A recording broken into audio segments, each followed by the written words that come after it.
Video उतनी ही important है जितनी तुम उसको पसंद करते हो या वो तुम्हें पसंद करती है, क्योंकि एक बॉयफ्रेंड गर्लफ्रेंड के बारे में ये वीडियो होने वाली है, एक रिलेशनशिप के बारे में एक वीडियो होने वाली है, जो कि मोस्टली एक लड़के गलती करते हैं और लड़कियों को वो बहुत ज़्यादा फ्रस्ट्रेटेड होती हैं कि यार ये क्यों कर रहा है, ये मेरी बात समझता नहीं है, मेरे को समझ क्यों नहीं रहा ये बातें। ये वीडियो में मैं वही बात करने वाला हूँ। जैसे कुछ कुछ लड़के होते हैं जो मुझे पता है, और एज अ लड़का मुझे भी पता है, मैंने भी चीज़ करी है। मैं अपने दोस्तों को जाके कुछ कुछ बातें शेयर करता था जो एक तो मोस्टली दोस्त होते हैं और ये लड़कियों को यूजली नहीं पता होता, क्योंकि उनके भी एक दो दोस्त होते हैं जो फ्रीली कंफर्टेबल वो अपनी बात शेयर करते हैं। वो बैठक में वो बैठक में बताते हैं वो चीज़ें, या फिर वो दूसरी बात चाय की टपरी पे, या फिर रोज़ रेगुलर मिल रहे हैं उन एक बंदे से, एक भाई से अपने स्कूटी पे घूम रहे हैं, उसको बताते हैं वो चीज़ें कि भाई यहाँ तो मेरी भी गलती नहीं थी, फिर भी मैंने उसको सॉरी बोला है। ये होती है मैच्योरिटी। और लड़कियों के लिए वो गलती होती है, चाहे वो तुम 100 बार उसको मना लो, चाहे वो तुम एक बारी में समझ जाए, वो गलती रहेगी उसके लिए और तुम्हें टोंट पड़ने वाले हैं, उसके लिए रेडी हो। पहली चीज़। दूसरी चीज़ जो लड़के यूजली गलती करते हैं, नंबर 1, अगर लड़की कभी भी बोले I am fine, thank you और छोड़ो मुझे बोलना ही नहीं है, तो तुम समझना हो, तुम कभी भी ये मत करना कि अच्छा इसने बोल दिया आई एम फाइन, छोड़ो बात ख़त्म। नहीं, वो तुम्हें फंसा रही है, वो तुम्हें देखना चाहती है, वो तुम्हें परखना चाहती है कि अच्छा मैंने आई एम फाइन बोल दी, मान भी गया मेरी बातें। बट नहीं, वहाँ तुम्हें थोड़ा सब्र रखना है। अच्छा बोलो बोलो, एक बार पूछो तो। लड़कियों के साथ टाइम वेस्ट करना उनको बहुत पता नहीं क्यों मज़ा आता है, मुझे भी ये बात आज तक समझ नहीं आई, पर उनको पसंद है ये चीज़ कि मेरे साथ कोई टाइम बिताए,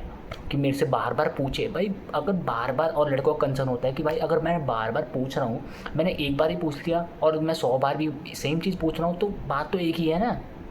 अभी बता दो। 2 घंटे से वेट करने से अच्छा है तुम अभी बता दो। पर नहीं, लड़कियों को धीरे धीरे बिल्डअप होता है और धीरे धीरे उतारती हैं वो चीज़, समझ रहे हो। जैसे वो बोलेगी मेरा हो चुका यार, अब मेरा हो चुका है, अब मेरा हो चुका, क्यों हो चुका, तुम ही जानो, तुम बताओ तुमने क्या करा है। तुमसे क्वेश्चन पूछने लग जाएगी और तुम एक गलत आंसर दो, वो तुम्हारी नस पकड़ लेगी और फिर एक बात 100 बात से निकलेंगी। उसके एक वो होते ना कि एक पेड़ से 100 ब्रांचेस निकलेगी उसकी, वो सेम चीज़ होगी। वो जो इनिशियल टॉपिक होगा उससे भटक जाओगे और अलग तुम्हारी लड़ाई स्टार्ट हो जाएगी किसी और टॉपिक को लेके, वो चीज़ होगी। इसलिए और इसका एक ही सॉल्यूशन है, अगर तुम्हें कोई बोले आई एम सॉरी, कोई भी लड़की, तुम अगर एक मेल हो उसके लिए बोल रहा हो और तुम्हें उसको बोलना है कि नहीं मेरे को बता, तुम्हें सब्र दिखाना पड़ेगा। चाहे तुम्हारा 1 साल का रिलेशनशिप है या तुम शादीशुदा हो या तुम्हारी होने वाली है, उसको फ़र्क नहीं पड़ेगा। उसको टाइम स्पेंड करना है तेरे साथ और वो तेरे से थोड़ा बहुत यहाँ दिमाग खाएगी। पहली चीज़, बहुत अच्छे से दिमाग खाएगी वो चीज़, और तेरे को सब्र करना है, तेरे को पूछना है यार बोलो क्या हुआ है, क्या हुआ मुझे बताओ, क्या हुआ है, नहीं बताना ठीक है। बीच बीच में जोक्स क्रैक करो, थोड़े ऐसे नहीं कि बहुत ज़्यादा अपने हंसने वाले जोक्स या डार्क ह्यूमर टाइप, नहीं उनको पसंद नहीं है बिल्कुल भी। अगर तुम सीरियस हो तो उसको भी सीरियस चाहिए। चाहे तुम इस टाइम पे भी कपिल शर्मा बन जाओगे, best comedian in the world भी बन जाओगे ना, उसको तब भी हंसी नहीं आएगी, वो तुम्हारी जोक पे कतई नहीं हंसेगी, कतई नहीं हंसेगी। चाहे वो फ़नी हो और 100 लोगों के लिए फ़नी होगा, वो 101 जो वो बंदी होगी उसके लिए बिल्कुल फ़नी नहीं होगा। अगर वो नाराज़ है या फिर किसी बात में नाराज़ है तो पहले नंबर 1 चीज़ क्या सीखी हमने कि आई एम फाइन, मुझे नहीं बोलना, छोड़ो यार छोड़ो, बार बार ऐसे वर्ड्स यूज़ कर रही है लड़कियाँ। तो एज अ बॉयफ्रेंड तुम्हें क्या करना है, तुम्हें उसको टाइम देना है, तुम्हें पूछना है, बार बार पूछना पड़ेगा। और इसका एक ही सॉल्यूशन है, तुम्हें उसके साथ टाइम स्पेंड करना पड़ेगा और तुम्हें बार बार उसके साथ मत्था मारना पड़ेगा। और 2 घंटे तुम्हारे, या 2 घंटे क्या, अगर तुमने प्यार से ही पूछ लिया एक बार, 10 मिनट में भी वो चीज़ हो सकती है। पॉइंट नंबर 2, अगर कोई भी, सबका नेचर अलग अलग होता है, मतलब जैसे लड़कों में तो खासकर सबसे अलग होता है और लड़कियां मेरे लिए मोस्टली सेम ही होती है एट द एंड जब निकलती हैं। और मैं क्यों बोल रहा हूँ, क्योंकि सबको एट द एंड, ज़्यादातर लड़कियों को मैंने समझ लिया कि इमोशनल सपोर्ट चाहिए ही चाहिए, उनको at the end emotional support ही चाहिए, और लड़कों को उनसे वही देना मुश्किल हो जाता है कभी ना कभी। मेरी लाइफ में भी ऐसा हुआ है, तुम्हारी लाइफ में भी कहीं ना कहीं हुआ होगा। अगर तुम ये बात मतलब ध्यान से सोचोगे इस बात के लिए कि यार नहीं यार, उसको हमेशा तुमसे शेयर ही करना था ये चीज़ें, कि उसको बस शेयर करना। उनको लड़कियों को ज़्यादातर कान चाहिए होता है और एक दिमाग चाहिए होता है सेंसिबल, कि ये मेरी बातें सुने और एक अच्छे नोट पे जवाब दे, ना कि ज़्यादा जवाब दे ना कम जवाब दे, पर एक अच्छा जवाब दे, एक नॉर्मल जवाब दे। और मैं ज़्यादातर जो बता रहा हूँ कि लड़कों का नेचर सबसे अलग होता है, क्योंकि कुछ कुछ लड़के होते हैं ओवर प्रोटेक्टिव, एकदम डोमिनेंट, एकदम टॉक्सिक्स जो आते हैं आगे जाके, जैसे वो हो गया कि कहाँ पे है तू, हाँ ठीक है मैं आ रहा हूँ 5 मिनट में, नहीं अगर वो लड़की बोली नहीं मैं आ सकती हूँ, मैं वहाँ से कोई दिक्कत नहीं है, मैं आ जाऊँगी कैब करके या फिर ऑटो करके या ई रिक्शा करके, कुछ भी है, नहीं मैं आ रहा हूँ ना, मैं किस लिए हूँ तेरा, मैं इसलिए हूँ, ये चीज़ तुम्हें नहीं करनी। अगर उसने बोला है कि वो आ सकती है और जेन्युइनली अगर वो बोले कि मैं आ सकती हूँ, वो तुम्हें मतलब तुम्हें ज़्यादा वो नहीं देना चाहती, तकलीफ़ नहीं देना चाहती, और तुम्हें भी वो बात समझनी पड़ेगी, ठीक है यार इतनी दूर भी नहीं है ये, मतलब जहाँ से तुम्हें भी कहीं आना है, तो इतना ओवर प्रोटेक्टिव नहीं बनना, इतना ज़्यादा एग्रेशन नहीं दिखाना, एकदम सॉफ्टली बात करना लड़कियों से कभी भी करो, और उनको हंसा के वो चीज़ें बताओ तो उनको ज़्यादा समझ में आता है। क्योंकि अगर तुम कुछ भी गुस्से वाली चीज़ें बताओगे, मतलब अपना भी पॉइंट ऑफ व्यू शेयर करोगे, गुस्से वाला है तुम्हारा पॉइंट ऑफ व्यू, पर उनके लिए वो समझ नहीं आएगा। अगर तुम उसको अच्छी टोन में समझाओगे, एकदम हँसा के बताओगे वो चीज़, उसको कहीं ना कहीं समझ आएगा, बट एक सीरियस टोन भी होनी चाहिए वो बीच में, वो तुम्हारे ह्यूमर के ऊपर है बिल्कुल। तो ओवर प्रोटेक्टिव इतना भी नहीं होना। अगर वो आ रहा हूँ मैं, ठीक है 5 मिनट वेट नहीं होता तो मुझसे कॉल क्यों कर, मतलब अगर वो लड़की बोली 5 मिनट वेट नहीं हो रहा तुमसे, 5 मिनट पे तुमने 10 मिस कॉल कर दी है, मैंने बोला थी थोड़ा वेट कर लो अभी घर पे सब हैं, तो इस चीज़ को तुम्हें अंडरस्टूड करना पड़ेगा, तुम्हारे पास कोई रास्ता नहीं है। अगर लड़की ने बोला है वो घर पे है और उसके घर पे थोड़ा प्राइवेसी का सीन है, तो फिर भी वो तुम्हें टाइम दे रही है 10 मिनट बाद, या चाहे तुम 10 मिनट बोला 15 मिनट बाद उसने कॉल करा है तुम्हें या मैसेज करा है, और तुम्हारी 15-20 मिस कॉल्स को दिख रही है, तो वो फ्रस्ट्रेटेड होगी लड़की, पक्का होगी, और वो कहीं ना कहीं तुमसे लड़ाई करेगी ही करेगी, चाहे वो रात को करेगी या वो अगले दिन करेगी, या वो उसके घर में वो बात ही नहीं करेगी इस बारे में, पर उसके दिमाग में ये चीज़ रहेगी और वो धीरे धीरे बिल्ड होता रहेगा, पाइल अप होगी एक सब चीज़ें और फटेगी एकदम से। और कभी भी एक, मैं नॉर्मल बता रहा हूँ चीज़, कभी भी लड़ाई होती है बंदा बंदी में तो एक चीज़ पे नहीं होती कभी, वो होती है धीरे धीरे बिल्डअप होता है, कुछ चीज़ें पाइल अप होती है पहले की चीज़ें, तब जाके होता है। और तुम अगर टाइमली उस चीज़ को शेयर करोगे एक दूसरे से, चाहे वो छोटी से छोटी चीज़ हो, चाहे क्या, तुम छोटी से छोटी चीज़ ही शेयर करो। अगर तुम्हें छोटी चीज़ का, और स्पेशली लड़कों के लिए बोल रहा हूँ, छोटी चीज़ अगर तुम्हें पसंद नहीं आ रही उसकी, कुछ भी छोटी चीज़ है, चाहे वो थोड़ा सा तुम्हें लगता है कि यार इनसिक्योर भी हो सकती है वो मेरे लिए, मतलब मेरे लिए वो इनसिक्योरिटी है, तो तुम उसे बताओ, पर एक गुड टोन में, एक गुड मैनर्स में, एक गुड वे में बताओ, और उसको पॉजिटिव भी लगे, कंसर्न भी लगे कि यार मेरा वो नेचर नहीं है, मैं कभी ऐसे नहीं रहा हूँ, मैं मतलब मैंने कभी इस चीज़ में रहा नहीं हूँ रिलेशनशिप में, बट मैं तुम्हें बता रहा हूँ कि मुझे इस चीज़ से हर्ट हुआ, मुझे कभी कुछ हुआ, मतलब समझ रहे हो, एक नॉर्मल टोन में बताना है, वो समझेगी इस बात को, गारंटी है इस बात की। अगर वो नहीं समझेगी तो छोड़ दो भाई उसे, तो वो नहीं है तुम्हारे सही। और सेम चीज़ लड़कियों के लिए भी मैं बस ये चीज़ बोलूँगा कि तुम्हें भाई समझना पड़ेगा, तुम्हें भी उनके साथ इमोशनली सपोर्ट दिखाना पड़ेगा, क्योंकि जैसे जैसे आगे चीज़ें बढ़ रही है, डिप्रेशन ज़्यादा आ रहा है और इतने ज़्यादा केसेस आ रहे हैं इंडिया में, तुम्हें पता है कि अब तो दोनों जेंडर सेफ़ नहीं है इंडिया में, चाहे फीमेल हो अब मेल हो, पहले तो फीमेल सेफ नहीं थी बिल्कुल भी, पर इस टाइम पे जैसे मेल के भी केसेस आ रहे हैं, वो अपने लवर के साथ उसको मार दिया, उसको सीमेंट में दफना दिया, फ्रिज काट दिया, ये सब चीज़ें हो रही है, तो उनका इफेक्ट अब हो रहा है, जैसे जैसे उनकी शादी की एज आ रही है फिर, या वो एक सीरियस रिलेशनशिप में जाना चाहते हैं, और ये सब चीज़ें इसलिए ही ज़्यादा बढ़ रही है, जो एक सिचुएशनशिप है, फ्रेंड्स विद बेनिफिट है, ये चीज़ें इसलिए ही ज़्यादा बढ़ रही हैं क्योंकि कोई रिलेशनशिप पहले वाला जैसा रहा नहीं है, बहुत ईजी टू एक्सेस है, कोई भी किसी से बात कर सकता है, मॉडर्न का ज़माना है ऑब्वियसली, इंस्टाग्राम है, स्नैपचैट है, हिंज है, इतनी डेटिंग ऐप्स हैं, तो ये चीज़ का एक नेगेटिव इम्पैक्ट भी है, पॉजिटिव इम्पैक्ट भी है, बट नेगेटिव इम्पैक्ट ज़्यादा बात करने वाले, क्योंकि तुम्हें पता होना चाहिए कि तुम्हें क्या नहीं करना, जो ये चीज़ के बारे में है। और दूसरी जो लड़के का नेचर होता है वो होता है कि हाँ जी, बहुत ज़्यादा प्यार वाले हो जाते हैं, कि अंधे हो जाते हैं, कि उनको कभी लाइफ में कभी कभी 90% क्या बोलूँगा, जो पहले के थे, मतलब लाइक 20s के जो लौंडे हैं, उनको पता होगा कि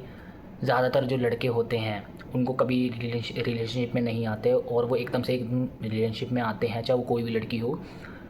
उनको फ़र्क नहीं पड़ता, उनको चाहिए कि ओह मेरे से लड़की पट गई, हम उनके लिए ये बात होती है। लड़कों के लिए भाई, लड़कों तुम समझो कोई बड़ी बात नहीं है, तुम्हारे लिए लड़की पट गई, तुम्हारे लिए क्या, तुमसे एक लड़की पट गई, और उसने भी कुछ अच्छी क्वालिटीज़ देखी होगी तुम में, तभी वो तुम्हारे साथ आई है, और तुमने भी उसमें कुछ अच्छी क्वालिटी देखी होगी, तभी तुमने उसको प्रपोज़ किया है ऑब्वियसली, क्योंकि ज़्यादातर लड़के प्रपोज़ करते हैं और कन्फेस करते हैं, बट फिर भी तुम्हें इतना घोंचू नहीं बनना प्यार में। तुम प्रिपेयर रहो वर्स्ट के लिए, और सेम चीज़ लड़के के लिए भी बोलूँगा, तुम प्रिपेयर रहो वर्स्ट के लिए, बट और हमेशा मत सोचो कि यार उस चीज़ के लिए दिमाग में कि वर्स्ट है ये तो होने वाला है, मुझे पता था पहले से। ये चीज़ें बिल्कुल मत सोचो कि ये तो होने वाला है। ठीक है, तुमने सोच लिया कि यार अगर मेरे से इसका अगले दिन बात नहीं होती लेट्स से, तो मैं ठीक हूँ ना, मैं संभाल सकती हूँ अपने आप को, मैं अपने आप को बिज़ी रखूँगी। एक ही इकलौता है मूव ऑन करने का लड़कों के लिए, वो स्टार्ट होता है 2-3 महीने बाद। मूव ऑन स्टार्ट होता है 2 महीने वो इन्जॉय करेंगे, उनको फ़र्क नहीं पड़ेगा। पर लड़कियों के लिए होता है स्टार्टिंग के 2 महीने, वो निकालती है 2 महीने, उनके फिर निकल जाते हैं 2 साल 3 साल, वो मूव ऑन हो जाती है। और उल्टा होता है लड़कों के लिए, लड़कों के लिए 2 महीने के स्टार्टिंग के निकलना बहुत ईजी होता है, बट उसके बाद उनको रियलाइज़ होता है कि ओ शिट, फिर वो 2 साल 3 साल 5 साल 10 साल तक नहीं भूल पाते उसको। और ये चीज़ इसलिए होती है क्योंकि वो ट्राई नहीं करते यार, ट्राई इन द सेंस कि अगर वो उनको वो गिव अप कर चुके होते हैं प्यार के, ये तो बना ही नहीं है मेरे लिए। अगर किसी लड़की ने धोखा दिया है या फिर कुछ भी हुआ है, तुम्हारा XYZ से ब्रेकअप हो गया है, बट फिर भी अगर तुम लड़की को अप्रोच नहीं करोगे, तुम उसको जानोगे नहीं। सारी लड़कियां नहीं होती है और सारे लड़के ऐसे नहीं होते हैं। मैं हमेशा ये बात हमेशा सोचता हूँ कि, और कभी भी ये चीज़ याद रखना, अगर तुम एक रिलेशनशिप के अंदर हो और फिर भी तुम सेम अमाउंट का लव,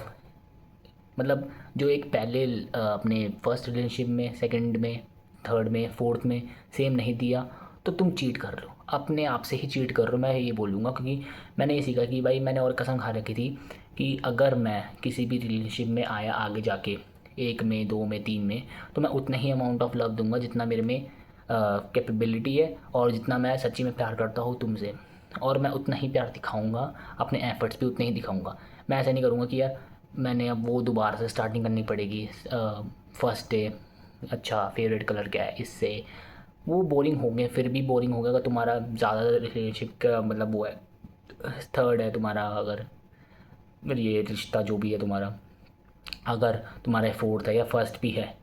क्योंकि फर्स्ट इसलिए स्पेशल होता है क्योंकि तुम पहली बार ट्राई करते हो और ये पहली चीज़ अच्छी लगती है तुम्हें ये करना। अगर दूसरे में आओगे, तीसरे में आओगे, तो ये चीज़ दोबारा रिपीट करनी पड़ेगी और दोबारा तुम्हारे सेम अमाउंट ऑफ एफर्ट तुम्हें देने होंगे। मैं ये चीज़ बोलूँगा, प्लीज़ देना उस चीज़ के लिए, क्योंकि ये बहुत ज़्यादा बेनिफिट होंगे उस चीज़ के लिए तुम दोनों के लिए। और तीसरा मैं ये बोलूँगा, तुम्हें एकदम घोस्ट भी नहीं होना और प्लेयर भी नहीं बनना लड़कों, कि तुम यूज़ कर दो, यूज़ इन द सेंस सिर्फ फिज़िकली जाओ लड़कियों के लिए, कि नहीं फिज़िकली जाऊँगा यार, इसको मैं अप्रोच कर लूँगा, तुम गुड लुकिंग भी होगे। ज़्यादातर जो लड़के होते हैं और लड़के ज़्यादातर फंसती हैं वो होते हैं ज़्यादातर लंबे होते हैं और मतलब गुड लुक्स होते हैं उनके बेसिकली। और चाहे वो गुड लुक्स भी ना हो, चाहे वो फेमस हो या फिर किस XYZ से या उनके पास पैसा हो, ज़्यादातर लड़कियाँ उसमें ही फंसती हैं। जो एक मैंने देखा है वो चीज़ें भी, एक डेटिंग मतलब वर्ल्ड में रहते हुए, दिल्ली में रहते हुए भी देखी चीज़ें हो, तो वो चीज़ में नहीं फंसना। और हमेशा इंसान का नेचर देखो कि उसके साथ टाइम स्पेंड करो, दोस्त को बनाओ अपना लाइफ पार्टनर। मैं तो हमेशा इसी चीज़ में बिलीव करता हूँ और ये होनी भी चाहिए, क्योंकि एक लाइफ पार्टनर से पहले तुम्हारा एक दोस्त होगा। क्योंकि एक टाइम पे लव भी तुम्हारा एकदम डेड हो जाता है, डेड भी नहीं, एकदम वो हो जाता है कि ठीक है ये तो है मेरे पास, अब क्या दोस्ती चाहिए यार, दोस्ती जाके तब जाके तुम अपने मेल बेस्ट फ्रेंड या फीमेल बेस्ट फ्रेंड को बताते हो। पर अगर तुम्हारी दोस्ती उससे ही होगी तो तुम उसके साथ शेयर करोगे। और हंसी मजाक इसलिए इंपॉर्टेंट है, अगर तुम हंसी मजाक उससे नहीं कर पाओगे और तुम छोटी छोटी बात पे हर्ट होने लग जाओगे उसकी बात पे, तो वो हंसी मजाक करना ही बंद कर देगा तुमसे। तो तुम्हें हंसी मजाक उससे करना ही होगा थोड़ा बहुत भी। और अगर तुम्हें लगता है कि यार ये ज़्यादा हो गया तो आराम समझा दो, पर उसको ज़्यादा दिल पे मत लो। अगर उसने नेक्स्ट टाइम भी किया ठीक है, उसको इग्नोर करो, क्योंकि हंसी मजाक बहुत ज़्यादा इंपॉर्टेंट है। तो ये कुछ ज़्यादा ये तो ये कुछ इम्पॉर्टेंट फैक्टर्स हैं जो एक रिलेशनशिप के लिए अच्छे होने चाहिए, लड़कों के लिए भी और लड़कियों के लिए। पता चल गया दोनों को। तो या ये वीडियो कुछ अलग थी मेरे लिए और मैंने ये चीज़ बताई है, और होपफुली आगे तुम्हें इस चीज़ को यूज़ करना मिले अपनी लाइफ में। अगर तुम एक रिलेशनशिप के अंदर हो, चाहे तुम लड़का हो या लड़की हो, तो होपफुली तुम्हारे लिए हेल्पफुल हो। And subscribe to my channel, this is my second day. And या और वीडियोज़ आते रहेंगे। कमेंट करना क्या तुम्हें पॉइंट अच्छा लगा, और अगर तुम्हें कुछ रिलेटेबल लगा है और तो बताना मुझे। और प्लीज़ लाइक करना और शेयर करना ये चीज़ें। और बस थैंक यू।